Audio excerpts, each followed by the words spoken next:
Kasih karunia dan damai sejahtera dari Tuhan Allah Bapa kita dan dari anaknya Tuhan Yesus Kristus menyertaimu. Amin. Bapak, Ibu, dan Saudara yang dikasihi oleh Tuhan Yesus Kristus, renungan harian untuk kita pada pagi ini, Sabtu 27 Juni 2020, tertulis pada Kitab Mazmur, pasal 33 ayatnya ke-6.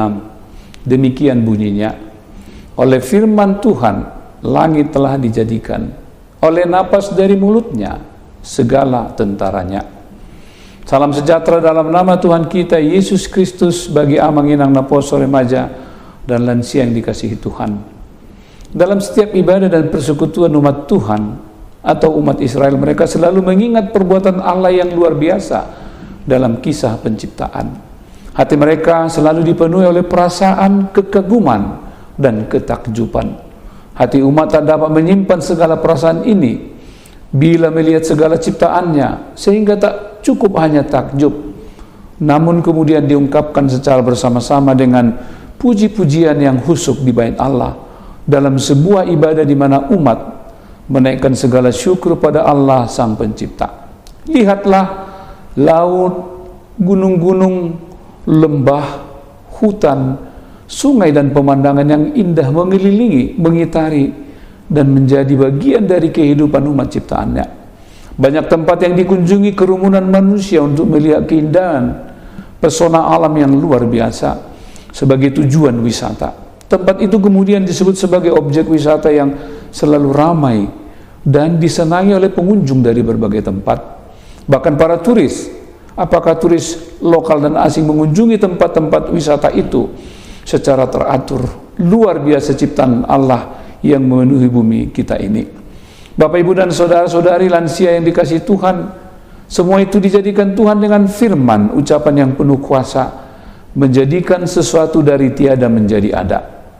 Alam semesta dan segala isinya tersusun dengan baik dan indah untuk menopang kehidupan seluruh ciptaan, saling menghidupi, saling melengkapi, dan saling harmonis, membangun kehidupan bersama secara koeksisten. Firman Tuhan membuat segala ciptaan itu dengan baik, seperti seorang perancang yang baik.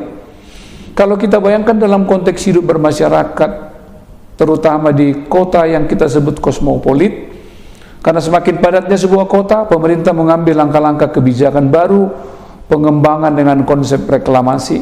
Lautan pun dimanfaatkan karena sempitnya daratan untuk tempat membangun rumah atau perkantoran. Reklamasi pun menjadi pilihan baru untuk membuat daratan baru. Hal ini bukanlah pekerjaan yang mudah, belum lagi biaya yang besar yang harus dikeluarkan untuk membuat daratan yang baru itu. Padahal Tuhan menciptakan, menyediakan semuanya dengan cuma-cuma kepada kita umat manusia. Lihatlah daratan, bukit-bukit, sungai, semuanya disediakan Allah.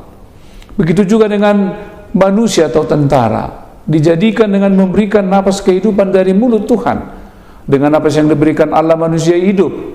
Manusia boleh bekerja, manusia boleh menggunakan segala potensinya secara optimal.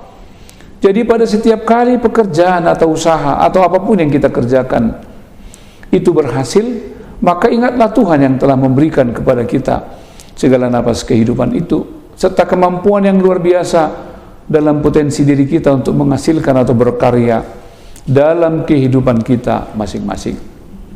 Rupanya kalau bukan Tuhan yang memberi kuasa, talenta, kemampuan kepada kita, maka kita dapat melakukan apapun. Kita tidak berarti. Karena itulah seharusnya kita harus bersyukur dan menaikkan puji-pujian kepada Tuhan untuk segala kuasa dan kasih-Nya yang sudah menjadikan kita. Mari selalu ingat kebaikan Tuhan itu dalam segenap kehidupan kita, supaya kita selalu bersyukur dan tak pernah lupa untuk mengingat kebaikan Tuhan. Puji-pujian selalu dinaikkan kepada Allah Sang Pencipta segala sesuatu, yang menyediakan apa yang kita perlukan dalam kehidupan kita sebagai umatnya. Hiduplah selalu di dalam firman-Nya, karena itu berkuasa di dalam hidup kita. Hiduplah di dalam firman-Nya, karena itu sumber dari segala sesuatu yang memperlengkapi, menuntun dan menjadi terang yang menyertai perjalanan hidup kita setiap saat. Jadikanlah firman Tuhan berkuasa dalam hidup kita, baik saat kita bimbang, saat hati kita sedang hancur, bahkan ketika kita mengalami hidup yang sudah tidak lagi percayakan masa depan. Bukalah hatimu untuk mendengar sabda Tuhan yang akan berdialog dengan hidup kita dengan apa adanya, yang tidak menghakimi, tidak lantas menyalahkan, namun membangun kembali kehidupan kita untuk menatap masa depan bersama dengan Dia. Kiranya renungan hari ini boleh membuka hati kita untuk hidup bergaul dengan firman-Nya. Kiranya Roh Kudus menguatkan kita untuk selalu mampu membuka hati kita bersahabat dengan firman Tuhan sebagai firman kehidupan kita. Amin, kita berdoa. Terima kasih Tuhan untuk kasih dan kebaikan-Mu.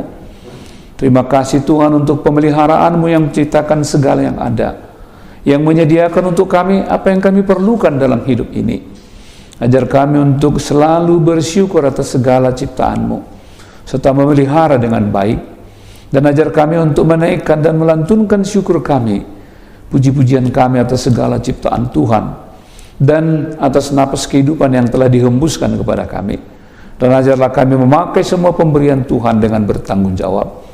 Terima kasih Tuhan, di akhir pekan ini biarlah kami boleh merenungkan segala kebaikan sepanjang minggu ini, tetap mempersiapkan hati kami untuk menyambut ibadah syukur dalam kebaktian esok hari, sehingga hati kami penuh dengan sukacita untuk bergaul dengan firman-Mu. Terima kasih Tuhan, kami menampun untuk kekurangan kami, karena kami percaya Tuhan adalah Allah pengampun dan pengasih yang akan selalu berbaik hati, Tuhan yang akan selalu mendengar segala keterbatasan kami dan mengampuni kami. Dalam Kristus Yesus kami berdoa dan bersyukur. Amin. Anugerah Tuhan kita Yesus Kristus, kasih setia Allah Bapa, dan persekutuan dengan Roh Kudus menyertai Bapak, Ibu, dan saudara sekalian hari ini sampai selama-lamanya. Amin.